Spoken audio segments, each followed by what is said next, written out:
Guys, so I'm back to do another video. This time a little bit more on the go-kart. So what I've done is I've cut out the original part that I put in, which would be this part here, the back part of the frame. Cut that out and put these two bars here coming down and welded them in right there, and working on the steering. So what I have here is a piece of pipe on ball bearings here as well as here, and this piece here is cut at an angle that will go right here, and I'll shape that a little bit so it'll fit right up on there real nice. This one here, I'm not sure if I'm going to use it. I mean, I guess it wouldn't hurt to use it like that, but I'm not sure if I want to. 50-50. Oh yeah, and I did take out the bar that came from here to here. Come to realize that's a tight fit, you know, almost no leg room. So I took out that bar as well as one on the other side. I still have to grind it down a bit here, there, same thing on the other side. Let's see, I did put on the seat belt, bolted that on. I still need to make the motor mounts, so what I'm going to do is use some of this here pipe that I purchased at Home Depot. Pretty decent thick stuff, you know. It's got a good decent thick wall to it, so that should work just fine. I did put in this one here because when I do the motor mount, it'll connect to this bar and to this one. Well, at least this one, this motor mount will. The one up here will come down at an angle here and over here. So it'll basically come like almost like a V, like a messed up V shape. And then over here, this here is a motor mount here, and that will more than likely, when I get the one motor mount done here, then I could rotate it upwards a little bit, and then I can get the exact measurement that I need on this one, which of course that one will probably come down to the frame here or down to the frame down there. But I was thinking to probably to this one, probably be, well, I'll shoot for this one here. So there's that. I do have a chain that will fit this. I'm also going to be running a jack shaft. I knew this would come in handy one day. That's why I kept it. I just had a feeling. So this flat stock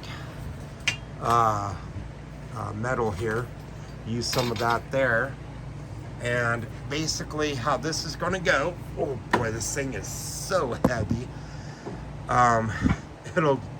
Well, it's kind of hard to show you, like, oh boy, that thing's got some weight to it. All right, so it'll mount right up here. This one will mount here. This one here will mount there. This one here will mount here. So what I was thinking of doing is I got some sprocket and sprocket hubs coming, very small, actually. Same amount of teeth as this here. So this here is a 15 tooth. I have two 15 tooth sprockets coming in, and what I'll do is I'll bore those out so that they will fit right onto that hub. And once I get that on the hub, I'll weld it on there. That's not a problem. And then I'll put one here, and then over here I'll put another one here, and then it'll drop down to that axle. This is a 1 inch. That one there's a little bit bigger, so it'll drop down to that one, which of course that one will be a 32 tooth 520 sprocket. So it'll go from this one to that one. So it's kind of weird how it's how I'm setting it up, but I figured, well, you know, might as well use the whole thing if, you know, since I got it, you know, waste not, want not, I guess, right? So figured I'd mount that right up on there. And so yeah, I'll take pieces of this here, bring it across, weld it up, and weld it up here, and then over here I'll bring another bar going across where that one there will mount to it. All right, so there's that. Then the radiator, that will go right up here. Then I have a gas tank, a gas can or whatever, which is way up there. Should be right there on in that area, right up in there, so easy to get to. And that will go up here. I still have the original mounts that I made. They're a bit on the rusty side, but still got those. And probably either clean those ones up, see if they can be reused. If not, I'll make new ones. And there we go. Oh, I did get a brand new throttle body for this, and air box. So that part's taken care of. I do have some, let me show you real quick what I got out here. It's getting kind of dark, but you'll still be able to see it. Hold on, Toad. Get over here, Toad. Get these toads running all over the place. Oof. Okay. All right, so I got this old table here, this screen stuff. I figured I can use that, cut up pieces of that, and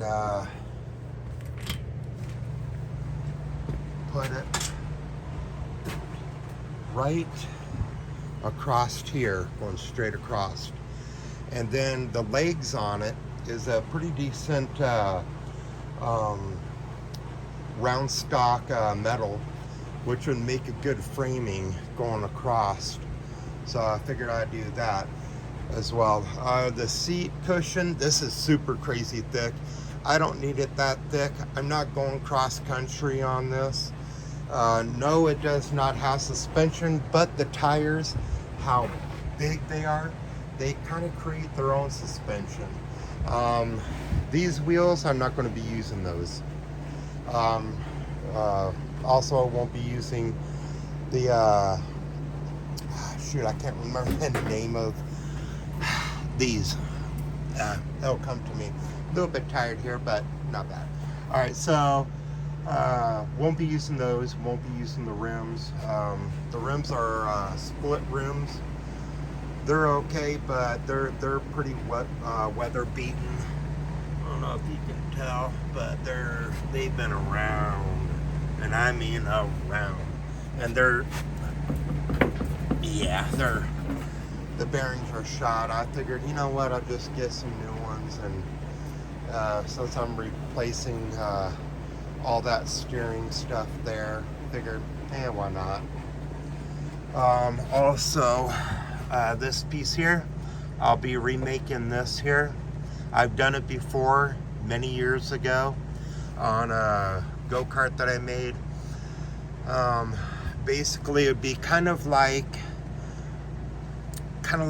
rounded on the bottom, rounds up and back down. Can't remember the name of that shape, But anyhow, it's almost like a battle axe, an old medieval battle axe look. Yeah, anyhow, so you make 2 of those.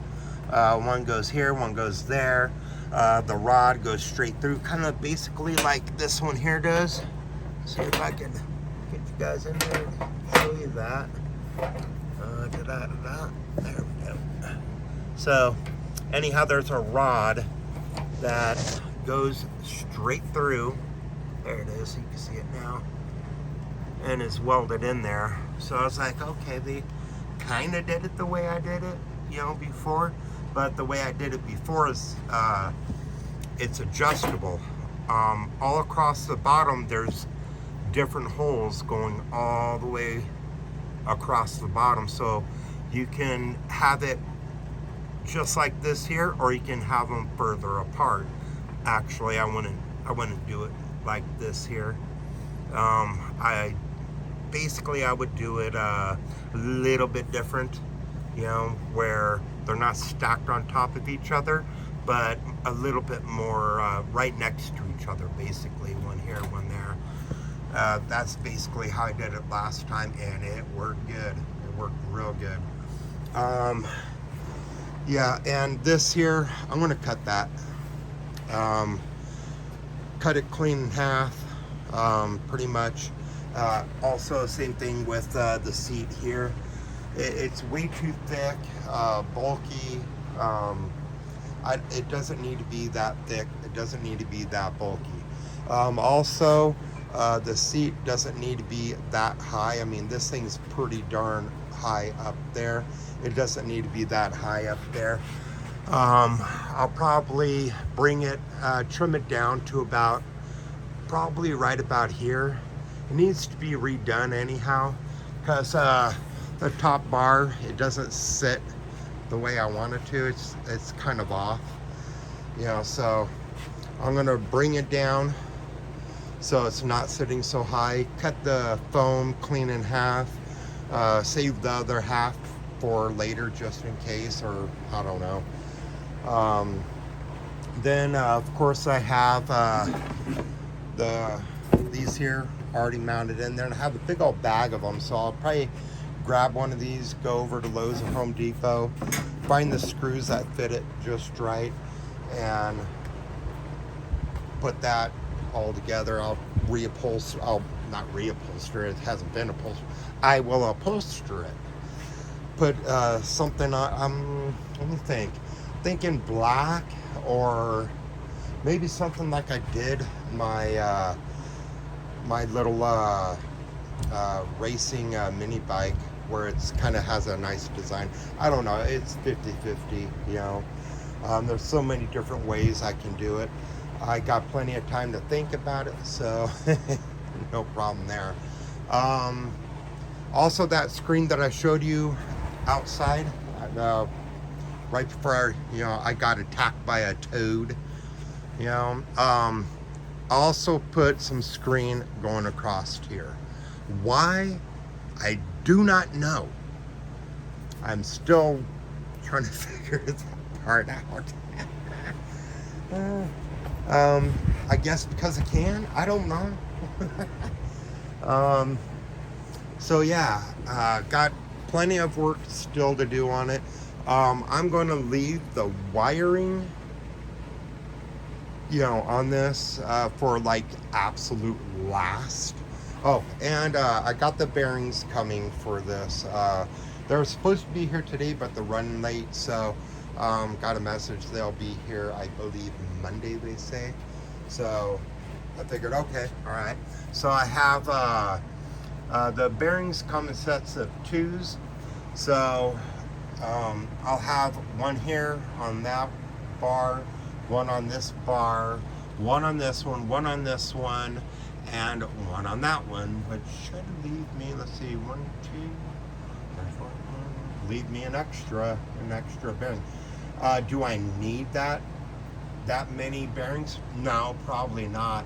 Do I want that many bearings? Yeah. Why? I don't know, because I want it. I don't know, because I want it, I guess. I don't know. Shoot. Now, one more thing about this the reason why I didn't do the tubing on this going all the way down is because right here, I'm going to have shifter paddles on this. Now, I've been looking at other people, how they did their shifting, their little shifter paddles, right? Normally it'd be shift up, shift down, clutch there. I seen one where the guy had a clutch here and a rod here. He shift down, shifts up, you know. Then I thought to myself, oh, so I can actually put the clutch here. Forget about having it down there because there's not much room, I tell you. So I could put the clutch right here, a shifter paddle clutch, and then over here I can split the shifter paddle. It'd be a little bit thicker, you know, to hold the pressure, but I can split it, have shift up here, shift down here. So up, down. So I figured, you know what, that's not a bad idea.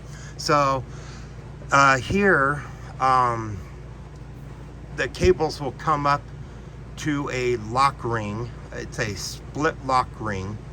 I will weld the tabs that I need to it. So the cables will run up to here and basically set into the cables will set into the tabs. So I'll have 3 places where they will set into. The clutch coming up on this side clearly because the clutch will be there. The other side will have 2. One for shifting up, one for shifting down. And I thought, well, if I run it all the way down, then this will be completely stationary. It will not move, you know, all the way down. It will not move when I steer this. Well, what happens, you know, when you steer it is it's going to pull on those cables. So I was like, you know what? I will put the lock ring here. I will weld, you know, the tabs that I need onto that one side of the lock ring so I can remove it later if I need to. Put it there and voila. Now the shifter paddles, I've seen a few ways of building them. So I'm going to use one of the lock rings up on here and weld the pieces to it. I figured that would probably be a good way of doing it. So if I ever need to remove it for whatever reason, I can. It's not going to be, you know, welded on to any part of it. I can remove it whenever I need to, you know, for working on it or whatever. So I can weld one, basically a hinge coming out and a basically spring loaded, of course. One on this side and one on this side that comes out and splits off into 2. I figured that's a good way of doing it. Also, I'm going to replace that square tubing. That should not be there. I'm going to use a round tubing, basically like this here, probably a little bit thicker, going all the way across. So, there we go. So far, so good. And I gotta put some slime in that tire for whatever reason. It keeps going flat. Takes a couple days or so, but it goes flat, so I need to fix that. And of course, I got myself a little puppy dog. Her name's Gypsy. Hey there, girl. Yeah, she's just sleeping. She's enjoying the heck out of this place. Yeah, and I'll be working on this here pretty soon. This here is a, where the heck is that? There we are. That's what it is. Now, I looked it up. It is roughly about 104 years old. Few things I need to do on this. Cleaning it. It has shot of rust. I'll be working on that later as well. I may do a video on it. I may not. I don't know yet. So, we'll see what happens with that. Excuse me there. All right, so as far as the cables that run from there, come back here. There'll be a linkage. I had to dig this piece up. This is the original shifter piece, shifter lever for this motor. I'll hook up a link, basically. There'll be a piece coming off of here. Let me see, probably right about here. I'll take these bolts here out, replace them with just ever so slightly longer bolts. That way I can fabricate a piece of metal that can come up and the cable can hook into it. And on here, there'll be another piece that comes up, a rod that comes up, and there'll be two places for two cables. So one will come this way and hook in, another one will come up from over here and hook in this way. So shifting down, shifting up, blah, blah, blah, back and forth. So I also learned that from another YouTuber. Old video, I guess. I seen it a long time ago. I'm surprised it's still there. Yeah, anyhow, so I figured that'd be a good idea to hook that up like that. So there we go. So far so good. Showed you guys what I'm up to, the progress that I'm making and all of that. It's slow, you know, but I got a lot of projects that I'm doing around here. And the puppy dog, you know, that was one. I was working on the outside, sealing up the boards, well, the underside of the garage, so she won't be able to crawl up under there, and it'll help keep all the toads down as well. I'm pretty sure they'll find a way in here though, but wishful thinking, right? So yeah, this project, oh, and I drug out my old welding cart, and I got another welder coming. It should be here Monday, I believe. Yeah, Monday. So it's a cheapo, but it does, I could weld with flux core. I could hook up gas, you know, to it. I can also weld with aluminum. That's a big thing for me, you know, being able to weld with aluminum. And it's a 110 and a 220. That's another thing that I like about it. This one here, it's a 110. It's the Lincoln 140 Pro MIG. Let me show you here. There we go. You know, of course, this one here, it only does 110, unfortunately. However, I do have gas hooked up to it, so, you know, but to weld with aluminum with this, I have, let me show you here. There we go, the spool gun. Yeah, it's dusty. You can see how much I use it. I just use it all the time, don't I? No, I do not. It's a pain, because to use that, I have to take all the wiring apart down here, there, flip a bunch of switches, and just, oh, it's, yeah, it's, so I got another welder. That way I won't have to do that so much. It'll be much easier. All right, so there we go, guys. Yeah, getting it done. So thanks for watching. I appreciate it. Like, subscribe, leave a comment, and I'll be talking to you guys real soon.